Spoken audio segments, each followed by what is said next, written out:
राष्ट्रीय ओबीसी महासंघाचे राष्ट्रीय अध्यक्ष डॉक्टर बबनराव तायवाडे सर आपल्यासोबत आहे.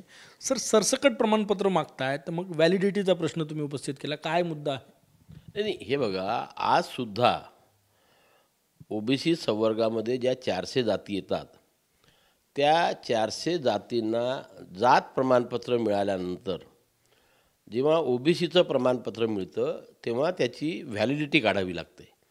आणि व्हॅलिडिटी काढण्याकरता 1967च्या पूर्वीचा महसूल पुरावा किंवा शैक्षणिक पुरावा त्यासोबत जोडावा लागतो.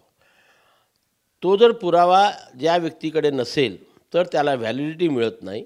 आणि जर व्हॅलिडिटी मिळाली नाही तर तो ओबीसी संवर्गाचे फायदे घेऊ शकत नाही.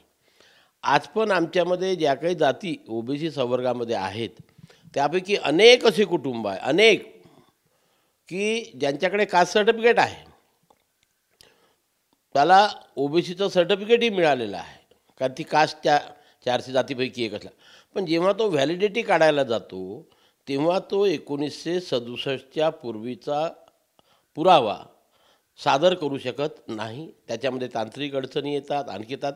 जसे पुष्कळसे लोक तहसील ऑफ ज्यांच्याकडे शेती होती ते लोक शेती होती पण त्यांच्या शेतीचा तो पुरावा सापडत नाही, तहसील ऑफिसमध्ये जळाले, कलेक्टर ऑफिसमध्ये. मूळ अडचण कुणाची की ज्यांच्याकडे शेती नव्हती. ज्यांच्याकडे शेती नव्हती आणि ते ओबीसीमध्ये आहे त्यांच्याकडे कुठेच पुरावा भेटत नाही, त्यांना ही व्हॅलिडिटी मिळत नाही. जरांगे पाटील यांनी सरसकट प्रमाणपत्राची मागणी केली तर मग त्याचं काय?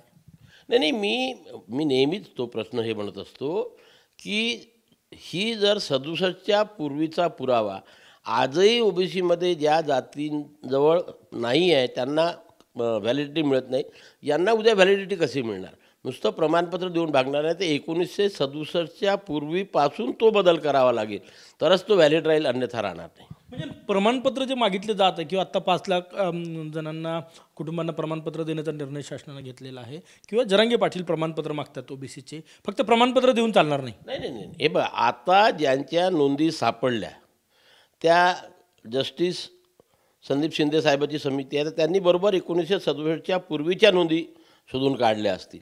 त्या 67च्या पूर्वीच्या नोंदी असेल तरच व्हॅलिडिटी मिळेल, अदरवाईज नाही. नुसतं जात प्रमाणपत्र देऊन ओबीसी संवर्गाचे फायदे तुम्ही घेऊ शकत नाही जोपर्यंत तुमच्याकडे व्हॅलिडिटी मिळत नाही. आणि व्हॅलिडिटी करता 1967च्या पूर्वीचा पुरावा तुमच्याकडे असणं फार आवश्यक आहे. जर तो पुरावा नसेल तर तुमचं ते सर्टिफिकेट व्हॅलिड होत नाही, ते व्हॅलिडिटी मिळत नाही. आणि जर समजा व्हॅलिडिटी काढायची असली तर कशी प्रक्रिया आहे त्याची? नाही, आधी तुम्हाला कास्ट सर्टिफिकेट काढावं लागतं. कास्ट सर्टिफिकेट मिळाल्यानंतर त्याच्यामध्ये लिहिलेले असते की this caste belongs to OBC category. हे लिहिल्यानंतर मग तुम्हाला कास्ट व्हॅलिडिटी सर्टिफिकेट जे समाज कल्याण खात्याचं आहे त्याच्याकडे जावं लागतं. त्यांचे डॉक्युमेंट त्याच्यामध्ये महत्त्वाचा कागद जो आहे महत्त्वाचा तो 1967 पूर्वीचा महसुली किंवा शैक्षणिक पुरावा. महसुली किंवा शैक्षणिक म्हणजे एखाद्या तुमचे आजोबा शिकले असेल, पणजोबा शिकले असेल किंवा तुमच्याकडे शेती असेल तर त्या शेतीच्या 7/12 ज्याला आपण वंशावळ म्हणतो त्या वंशावळीमध्ये या दोनपैकी कुठला तरी एक पुरावा सापडावा ज्याच्यामध्ये तुमची जातीची नोंद आहे. ती जातीची नोंद नसेल तर तुम्हाला व्हॅलिडिटी मिळत नाही. म्हणजे सर, सरसकट जर प्रमाणपत्र दिले आता जे मागणी करतायत जरांगे पाटील, तर ते देऊनही फायदा नाही. नाही, जोपर्यंत 1967च्या पूर्वीचा पुरावा तुम्ही सादर करू शकत नाही. आणि मग तो पुरावा कसा सादर करणार हा मी पण नेहमी म्हणतो की आमच्यामध्येच कितीतरी असंख्य लोक आहेत, असंख्य शब्द वापरतो मी, की जे 1967च्या पूर्वीचा पुरावा देऊ शकत नाही. त्याच्यामुळे त्यांना ओबीसी संवर्गाचे फायदे मिळत नाही, कारण कास्ट व्हॅलिडिटी नाही. सर, आता एक शेवटचा प्रश्न माझा, की काल सर्वपक्षीय बैठकीत जो निर्णय झाला त्याच्यावर तुम्हाला काय वाटतं की जरांगे पाटील यांनी सरकारला वेळ द्यायला पाहिजे? नक्कीच द्यायला पाहिजे वेळ. हे बघा, आंदोलन जेव्हा होत असते आंदोलनामध्ये संवाद हवा असतो की आंदोलनकर्ते आणि सरकार यांच्यासोबत चर्चा करून ऑल्टरनेटिव्ह आपल्याकडे पाहिजे असते की आम्ही जे मागतो हे नाही तर हे नाही तर हे, पण आमचा उद्देश साध्य झाला पाहिजे. आपला उद्देश साध्य होणे हे गरजेचं आहे. आणि म्हणून त्याच्याकरता 2, 4, 5 पर्याय जर आपल्याकडे असेल आणि त्या पर्यायापैकी एक पर्याय आपल्याला मिळाला आणि त्याच्यामुळे जर आपला उद्देश साध्य होत असेल तरच त्याच्यामध्ये दोघांमध्ये हे होऊ शकते, सामंजस्यपणाने हे होऊ शकते, अदरवाईज नाही. एका बाजूने हे वन वे ट्रॅफिक चालत नसते. आणि म्हणून आता काल तर म्हणजे असं झालं की सरकारने सर्व विरोधी पक्षांची मीटिंग घेऊन त्याच्यामध्ये म्हणजे शरद पवारांसारखे ज्येष्ठ नेते त्या ठिकाणी होते.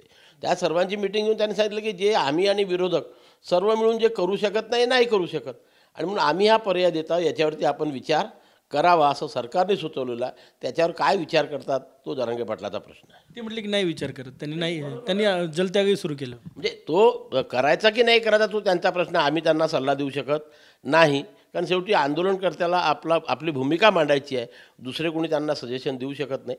त्यांनी विचार करावा की जेव्हा सर्व विरोधी पक्ष आणि सत्ता पक्षांची बैठक झाली आणि त्याच्यामध्ये सर्वानुमते जे ठरलं की जे होऊ शकते ते होऊ शकते, जे नाही होऊ शकत ते नाही होऊ शकत, याच्यावरती जरांगे पाटलांना विचार करता त्यांनी करावा एवढंच आम्ही म्हणू शकतो. करायचा नाही करायचा तो त्यांचा विचार आहे. खूप खूप धन्यवाद.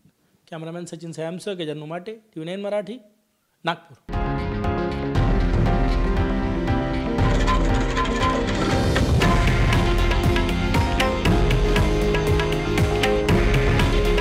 हे आहे देशातील नंबर 1 न्यूज नेटवर्क आणि आपण पाहत आहात TV9 मराठी. काळजी तुमची, हित महाराष्ट्राचं.